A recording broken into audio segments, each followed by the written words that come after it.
Instant Ralston and regular Ralston, the hot whole wheat cereals in the red and white checkerboard packages present Space Patrol! High adventure in the wild, vast reaches of space. Missions of daring in the name of interplanetary justice. Travel into the future with Buzz Corey, Commander-in-Chief of the Space Patrol!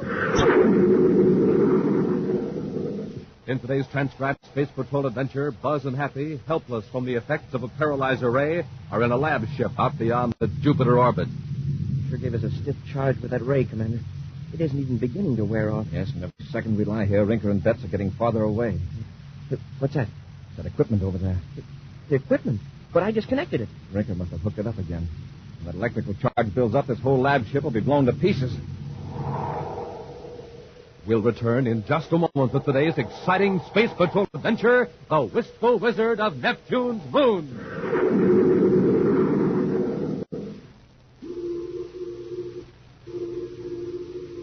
Attention, Space Patrol, prepare for invasion! Prepare for invasion! Hey, stop the whistles, stop the bells, hold everything. That's no invasion. That's a gang of Space Patrollers trying out their new monoview outer space helmets.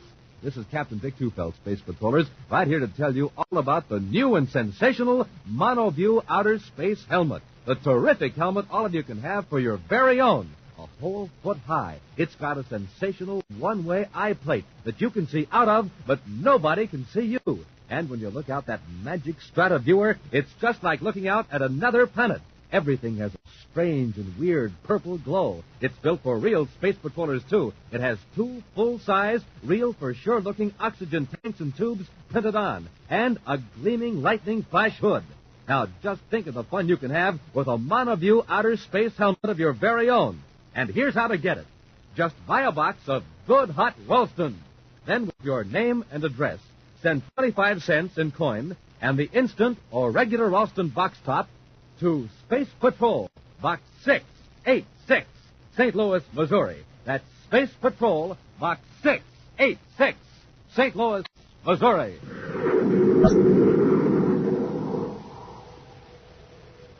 And now, today's Space Patrol adventure, The Wistful Wizard of Neptune's Moon. Commander Corey and Cadet Happy are making a brief tour of inspection of the spaceship emergency repair base on Neptune's second moon. In the routine life of the maintenance crew on this remote base, even an official inspection is regarded as a welcome relief from monotony. Right now, in the small recreation hall, the crew is putting on an informal home talent show in honor of Buzz and Happy.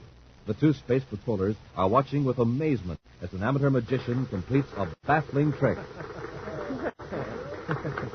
Hey, this guy is great. What's his name, sir? He was introduced as Wistful Wilbur, the Wizard of Neptune's Moon. He acts as though he didn't know what he was doing, but he's terrific. For my final trick, gentlemen, I'll need a volunteer from the audience. Will one of you men kindly come out here? Anybody. It won't matter because I've never tried this trick before in public. Cadet, would you mind? Me? Go ahead, Happy. Oh, okay, sir.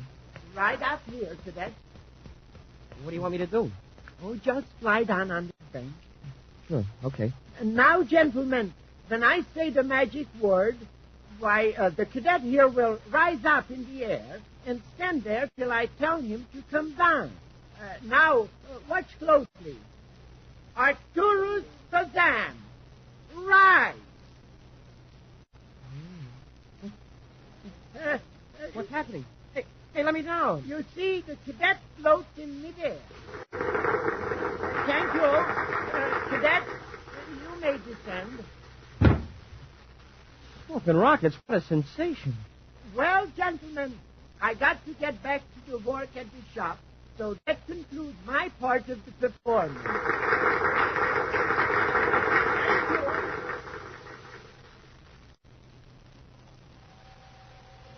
Later that evening, in another part of the repair base on Neptune's second moon, 2 men wait in a neat, well-equipped shop. Betts, you can't be serious about this fellow, Wilbur, what's his name? Crawford. Wilbur Crawford, I tell you, Wrinkle, he's a wonder. What you've described is impossible. You've been taken in by a few sleight-of-hand tricks and optical illusions. He's just a good amateur magician, nothing more. Winker, haven't you heard of telekinesis, the control of physical objects by the human mind? Sure, the theory's hundreds of years old, but it's never been proved. Yeah, just the same, there are lots of intelligent scientists who believe it can be done. Yeah, maybe. But I'll have to see it to believe it. You saw it tonight in the recreation hall. A trick, an illusion. All right, have it your way. But you'll have to admit that Wilbur Crawford would be mighty useful to us if he can move objects without touching. You seriously think he could take that microfilm from Lauren Wilson without Wilson being aware of it? That's right. And without being suspected. Suppose Crawford won't agree to try it. Leave that to me. Hey, Let me do this stuff. The Wistful Wizard of Neptunes moon. Sorry it took me so long to get here, gentlemen. I had a hard time getting away from the gang at the rec hall. That's all right, Crawford. Hey, nice act you put up. Oh, it's nothing really. But you gentlemen didn't come here to discuss the magic acts, did you? You said something was wrong with some of the instruments? Yeah, that's right, Crawford. The calibration is all off. The calibration? Why, that's impossible. I checked them carefully on the testing equipment right here. Yes, Crawford, the calibrations match perfectly when you run it. Unconsciously, your mind controls those instruments. They register exactly what you as a skilled machinist know they should register, even when they're out of adjustment. Let's face it, you have a strange and rare power that can move solid objects just by thought. Yes. Isn't that right? Yes, but please don't tell the foreman. I wouldn't be able to work here. Crawford, how would you like to work for Mr. Rinker and me? You mean you're willing to take a chance on me? Sure. We'll take you to Neptune tonight. You can fly to Terra in style. In a space flight passenger special. That sounds wonderful. Terra. Is that where your headquarters is? No, but we'll meet you there. There's a little side job we'd like to have you do on the way. It's right up your alley. Oh? You see, Mr. Betts and I have been cheated by a man named Wilson, Lauren Wilson. He has something that belongs to us. Why don't you go to the Space Patrol? No, that wouldn't do any good. Wilson's too clever. If you can get our property away from Wilson without any trouble at all, What do you mean? you'll be aboard the same passenger ship as Wilson. Without any risk at all, you can concentrate on... 2 days later, in his central office on the man-made planet Terra, Commander Corey listens gravely as a prominent industrialist tells a strange story. At a nearby desk, Cadet Happy takes notes. Those are the facts, Commander. The reel of microfilm definitely disappeared while I was aboard the Spaceflight Express between Neptune and Terra. And the sealed can containing the microfilm was in your inside coat pocket at all times. Yes, Commander. You say this microfilm contained a detailed description of a new ion exchange process. It's a formula that's worth millions, Commander. It would revolutionize manufacturing in several basic industries. Is there a possibility that someone outside of your trusted associates knew about this process? One man may know about it, but you can be sure he wasn't on that spaceship. You could have an agent. Who is this man? His name is Anson Rinker. I've learned he's on Terra. I had the misfortune to have some dealings with him a year or so ago. What kind of dealing? He operates a lab ship, a pretty well-equipped one. I hired him to do a little field work for me. I fired him when I found him analyzing my private papers instead of chemicals. Well, there's one way to find out if Rinker knows anything about the missing microfilm. How, sir? Ask him. What's his address?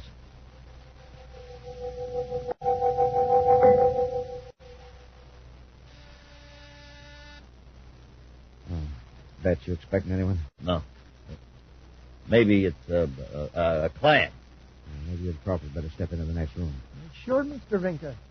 Leave the door ajar, Betts. If this turns into a business deal, I'd like to have a witness. Sure, Rinker. I get it. Oh. Yes, gentlemen? I'm looking for Anson Rinker. That's me. Something wrong? I'd like to ask you a few questions. I'm Commander Corey. Yes, Commander. Come in. Thanks. Come on, Happy. Yes, sir. Rinker, do you know Lauren Wilson? The manufacturer? Yes. Nothing happened to him, I hope. He was robbed. Oh? Surely you don't think that... If you know nothing about the robbery, then you wouldn't object to taking a brainograph test. A brainograph test? Now, see here, I Commander. guarantee that we'll ask you only one question. I'll tell you what it is right now. Do you have any knowledge of the theft of a roll of microfilm belonging to Lauren Wilson? Now, will you come down to headquarters and submit that one question on the brainograph? Well, this comes as somewhat of a shock as being suspected of such a crime. I would like Yeah, a that's moment not- to think about You've got to get Mr. Wrinkle out of there. But if that microfilm is really Mr. Wrinkle's and not Mr. Wilson's, the brainograph will prove it. Don't you see? Wilson and Corey are in a conspiracy. Wilson will use his money and influence to show that he's just the victim instead of the real thief. And you'll be arrested along with poor Mr. Wrinkle. But I didn't do anything wrong. I was only helping Mr. Wrinkle get his own property back. Just try to prove that. Look, we've got to stop Corey. But they're armed. Now, yeah. But I think you could do something about them. Huh, Prophet? You want me to... Right. Now, stop thinking. Mr. Wrinkle, are you coming with us? I'll ask my partner. Betts, should I go along? I don't think it will be necessary, Mr. Wrinkle. Thank you, Betts. I'm staying here, Commander. You had your chance to come willingly, Wrinkle. Keep them both covered, Happy. Yes, sir. Commander, my ray gun's gone. And yours is gone, too, isn't it, Commander? However, Mr. Betts is armed. Get Wrinkle, Hap. Let him have it, Betts. Splendid work, Betts. You too, Crawford. You disarmed them from clear across the room. Now, come on, let's get to our ship and blast off while Corey and the cadet are unconscious. We'll return to Space Patrol in just a moment. Ready, Captain Phelps? Got your helmet? Helmet set. Eye plate in place? Check. Oxygen tanks full up? Check again, Space Patroller. Then helmets on and let's go. Yes, sir, Space Patrollers. We're off on a trip to the Purple Planet. How do we get there? Just by putting on our Montague outer space helmets. And, gang, when you put on your own space helmet, you'll be looking out on another world, a weird, strange purple planet. You can look out, but that magic one-way eye plate won't let anybody else see in. The Montague outer space helmet is a whole foot high. It fits just anybody, and it's equipped with 2 full-size, honest-to-goodness-looking oxygen tanks fitted right on, and a neat lightning flash hood. It comes in real space colors, too. Red, yellow, green, and black. Yes, it's sure terrific, so you better get yours right away. Just buy a box of good hot Ralston. Then with your name and address, send 25 cents in coin and an instant Ralston or regular Ralston box top to Space Patrol, Box 686, St. Louis, Missouri. This offer good only in the USA and may be withdrawn at any time. And now, back to our Space Patrol adventure, the Wistful Wizard of Neptune's Moon. Wilbur Crawford, a precision machinist, possesses the rare power of controlling the movement of objects by sheer thought. Through trickery, Crawford has been persuaded to use this strange talent to steal a microfilm description of a valuable chemical process from Loren Wilson, a prominent industrialist.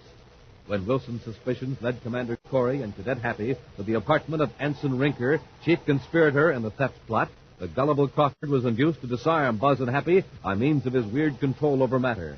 Then Rinker's partner Betts drew a ray gun, rendered the Space Patrollers unconscious, and the 3 men escaped. It's now an hour later, and Buzz and Happy are shaking off the effects of the ray gun. You know one thing, Hap. Wrinkle is behind the theft of Wilson's chemical process. Yeah, and that magician Crawford must have done the actual stealing. We won't find a solution standing here talking. Rush back to headquarters and send out an all-planets alarm for the 3 of them. Meantime, far from the regular space lanes, a spaceship blasts through the void. 2 men watch the rear viewscope anxiously, while the third sits in moody silence. Finally, Wilbur Crawford raises his head. I've been thinking it over, Mr. Rinker. I don't want to run away. Don't be foolish, Crawford. You realize what'll happen if the Space Patrol finds you? I don't care. I'm willing to take my chances with the Space Patrol. Look, I know you don't like being a fugitive, but don't worry. When we sell Wilson's chemical process, we can hide out in style the rest of our lives. Wilson's process? Then you were lying to me. I wasn't getting back something that belonged to you after all. I guess I gave it away, Rinker. Sorry. It's time our wizard here got wise to himself anyway. Crawford, you've got a talent we could use. So we used it. You'll never use it again, and neither will I. Oh, I think we will. You've got a younger sister, I believe. Sister? I don't know what you're talking about. Your sister Verna, math teacher at Lowell City High School on Mars. Lovely girl. Plans to get married next summer, I understand. What's my sister got to do with this? Nothing. Except that I'm going to contact one of my men on Mars and suggest that he look after Verna. You leave her alone, do you hear? Just behave yourself and cooperate with Mr. Betts and me, and nothing will happen to your sister. What do you say, Crawford? What are you going to do with me? For the time being, we'll stay out here beyond the regular lanes. Then we'll go to Mars and transfer to my lab ship. By that time, the Space Patrol will figure we're headed toward one of the outer planets. Then we're going to hide out on Mars, eh? No. We'll head for Mercury. We'll leave Mars as soon as we can. You aren't going to try to land in Lowell City, are you? Of course not. My lab ship is several DUs north of the city, near the old bauxite mine. But you don't have to worry about that, Crawford. Now, just do what you're told, and you'll keep your sister in good health. Yeah. Get on the spacer phone. Bets will put through that crawler man in Lowell City. Okay. Hey, what are you talking about? The space phone's already on. You just clicked the switch yourself. I did? I must have. Funny how an action gets to be automatic. Brinker aboard Space Cruiser NP. In Space Patrol headquarters on Terra, Commander Corey gives Cadet Happy a printed copy of a space-phone conversation picked up by the monitoring station. Well, where was the spaceship that was sending it? 400,000 DUs from Terra, 70 degrees above the plane of our orbit. What's our next move, sir? I've already assigned 3 of our Mars agents to guard Crawford's sister, Werner. We'd better be getting to the spaceport. Going after Rinker, huh? I figure we've got time to reach his lab ship north of Lowell City before Rinker gets there. We'll give him a surprise party. What about our ship? Suppose there's no place to hide it near the mine. We won't try to hide it. We'll pick up a pilot in Lowell City and have him drop us off near Rinker's hideout. Come on, Happy. The Martian sun is low on the horizon when a private cruiser blasts into the thin atmosphere and heads for a gouged and furrowed area north of Lowell City. After a careful check in all directions, Ensign Rinker sets the cruiser down in the red dust close to a lab ship.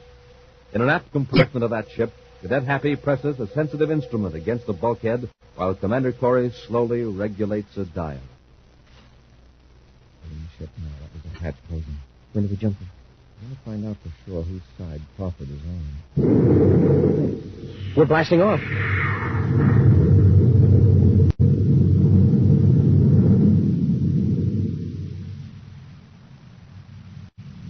Just make yourself comfortable here in this compartment, Crawford. Wait if you like.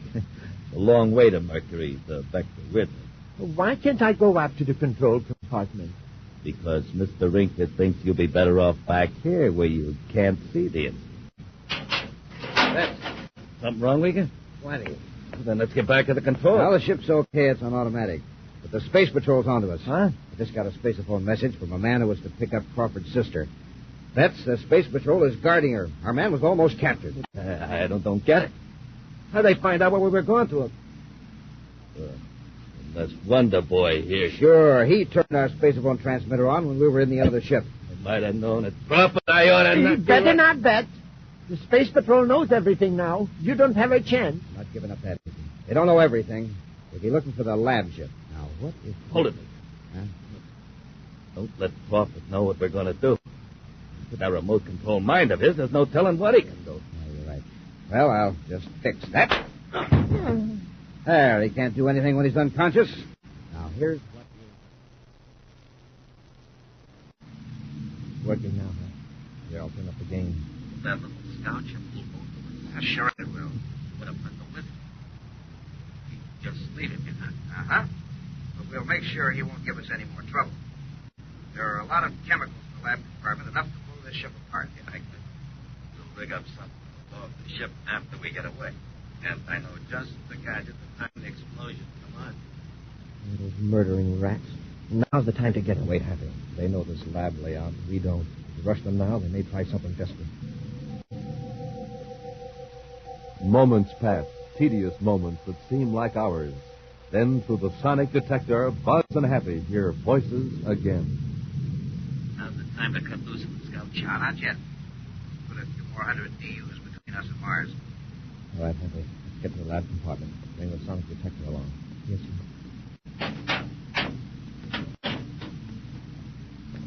In here, Happy. Shut the door. Is this what they're going to blow the ship up with? What they plan to use. This device here builds up an electrical charge very gradually, at a steady rate. When it reaches a certain intensity, the charge is released into these chemicals. Wow. Sort of a time bomb. Exactly. Pull that switch, Happy. Yes, sir.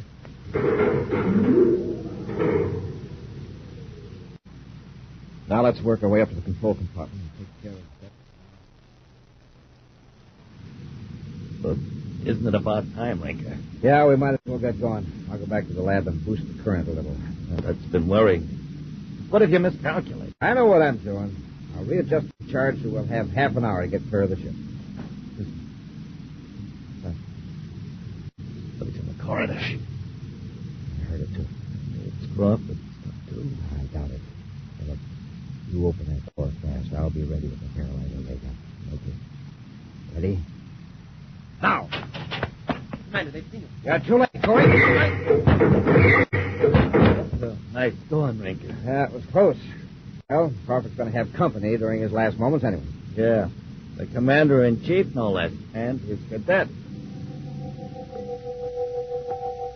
Moments later, Rinker and Betts, far out in space, are in their tiny scout ship. And in the doomed lab ship, Buzz and Happy are regaining the use of their vocal cords, even though the paralyzer ray still numbs the rest of their bodies. At least we got off better than Crawford did. They must have slugged him. Look at his head. He's out cold. Well, he ought to be able to move in a few minutes, Pat. Then we'll get to the controls. What's that? The equipment over there. The equipment? But I disconnected it. They hooked it up again. That electrical charge builds up, this whole ship will be blown to pieces. Smoking rockets by the looks of those sparks. Well, it won't be long now. Commander, Crawford's coming too. Crawford. Crawford. Yes. What happened? Crawford, do you hear that? It's a time bomb Rinker sent. And if you don't get up and pull that switch, we'll be blown up. I can't move. Oh, sure. They gave you a blast with a paralyzer ray, too. Crawford, there isn't much time left for any of us. I know. And I want to get it all off of my chest. I stole that microfilm from Wilson, but I didn't think it was rightfully his. That's the truth, honest. I believe you. How did you do it? Rinker and Betts called it telekinesis. The power of the mind to control matter. Crawford, try it now. Try it on that switch. Switch? What switch? That big one at the bottom of the control panel. You'd better hurry. Quite happy. Let it concentrate. Hey, you did it. You did it, Crawford. Elsewhere on their tiny scout ship, Rinker and Betts cruise on low power, waiting for a distant flash that will tell them that Buzz, Happy, and Crawford have been destroyed. You must have miscalculated, Rinker. The ship should have blown up by now. I don't understand it. Hey, Rinker, look. The review scope. There's a spaceship. Confounded Betts, why weren't you watching? Look, I've been looking for the explosion. The lab ship. Our lab ship. Now, don't get panicky. We can probably outmaneuver him until Thacker gets here from Mercury. Yeah. What's wrong? The controls won't respond. Do something, Rinker. Corey's almost close enough to pull us in with the magnetic holding field. What's the matter with these controls? Commander Corey aboard lab ship ML-284. Calling Anson Rinker aboard scout ship. Cut your power. Corey, all right. What are we going to do? Better cut your power, Rinker. Try to fight the magnetic holding field. You'll pull the skin right off that little space boat. He's right. He's right. Do what he said. Yeah. All right, Corey. You win. But if these controls hadn't fouled up... They didn't foul up, Rinker. They worked beautifully. They were operated from this ship. What? That's right, Rinker. And here's the fellow that helped capture you. The Wistful Wizard of Neptune's moon. You can have this wizard business. From now on, I'm just a plain Wistful mechanic. An action preview of next week's exciting Space Patrol adventure in just a moment. Hey, Space Patrollers, what's that? What's going on over at the Brown house? Uh-oh, I know now what the trouble is. Jimmy's got his monoview outer space helmet on. Hi, Captain Twofeldt. Even my own dog doesn't know me with my new helmet on. Just got it this morning. Sure is swell. That's right, Jimmy. You can see out. But nobody else can see in. Fooled 3 of my pals already today. Yes, that two-way mirror strataviewer will do it every time. Feel like a real spaceman, too, with oxygen tanks, breathing tubes, and lightning flash hood printed right on. Yes, and you look like one, too. Now, how about you, Space Patrollers? I bet you'd all like to have one, wouldn't you? Well, all it cost you is 25 cents. That's right, only 25 cents, and the top from a box of instant Ralston or regular Ralston. Yes, sir, gang, just a quarter and a box top for this sensational, terrific, full-size monoview outer space helmet. So buy a package of good, hot Ralston today. And then with your name and address, send 25 cents in coin and the instant or regular Ralston box top to Space Patrol, Box 686, St. Louis, Missouri. That's Space Patrol, Box 686, St. Louis, Missouri. Attention, all space patrollers. All space patrollers. Attention. This is your commander with big news that you've been waiting for. News about the Name the Planet contest. Next week, you'll hear the name of the grand prize winner in the Name the Planet contest. Yes, in just 7 days, you'll know the name of the space patroller who wins my rocket ship and $1,500 cash. And who knows, it may be you. So stand by and be sure you're listening to Space Patrol next week for the name of the grand prize winner in the great Name the Planet contest. Now, a preview of next week's exciting Space Patrol adventures. Commander Corey, at the controls of the Terra 5, pilots the ship close to a strange, disc-shaped object floating above the planet Venus. Cadet Happy is on the disc in a spacesuit, reporting to the commander by spaceophone. Can you make anything out of those controls and instruments, Happy? Well, no, sir. They're nothing like you'd find in a spaceship or artificial satellite. And besides, they're not even connected. The disc seems to be defying gravity. Now, don't touch anything, Hap. You see, these wires are just hanging loose. It looks like they've been yanked away from... Hey, Commander, what's wrong? The disc is falling toward Venus. Be sure to join us next week for the thrilling story in The Claw of Venus, when Instant Ralston and Regular Ralston again present Space Patrol! Space Patrol, created by Mike Moser, starring Ed Kemmer as Commander Corey and Len Osborne as Cadet Happy, was written by Lou Houston, produced and directed by Larry Robertson, executive producer Mike Devery.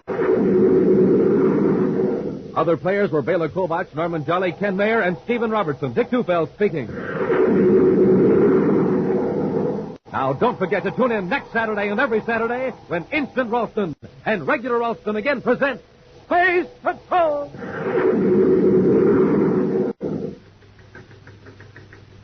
This is Dick Tufeld in Los Angeles, reporting on the first airplane with swept-back wings used in the U.S. Air Force, North American's F-86 Sabre jet fighter. In a moment, we'll hear from George Welch, the famous test pilot on the Sabre jet. The Sabre is 37 feet long, weight 8 tons. Wings are swept back at a 35-degree angle. Top speed more than 650 miles per hour. Now, George Welch recorded at Edwards Air Force Base.